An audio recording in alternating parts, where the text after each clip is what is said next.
आपको पता है हमारे अंदर जो कल्ब है ना, इसको कल्ब क्यों कहते हैं? कल्ब का माना होता है बदलना। कुरान में ना असहाबे कहफ के बारे में, नुक़ल्लिबुहुम, जब वो सोए थे अल्लाह फरमाते हैं हम उनकी करवट बदलते थे। 300 साल और 9 साल और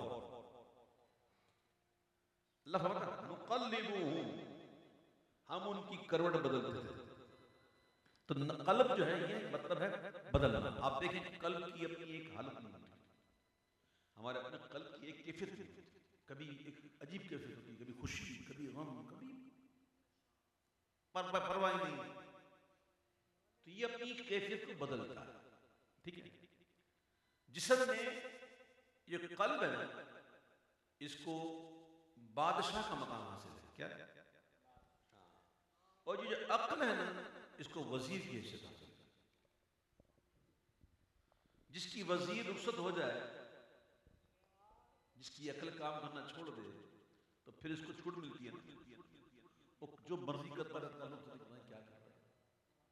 भाई जो दीवाना हो जाए तो फिर उसको होश नहीं ना, फिर वो दिल इसका ये भी करूं वो भी करूं।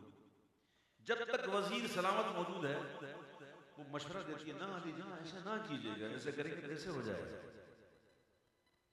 ठीक है, ये वजीर है। ये क्या है? वजीर। और ये क्या है? बादशाह। उर्दू अदब में मिर्जा असदुल्लाह खान गालिब एक बहुत बड़ा मशहूर शायर है, गजलियात का बादशाह। उसने गजल लिखी कि दिल ही तो है न संगो खिश्त, दर्द से भरना है क्यों, रोएंगे हम हजार बार, कोई हमें रुलाए क्यों। तो वो अपने महबूब के बारे में कहता है, हाँ वो नहीं खुदा परस्त, जाओ वो बेवफा सही, जिसको हो दीनो दिल अजीज, उसकी गली में जाए क्यों।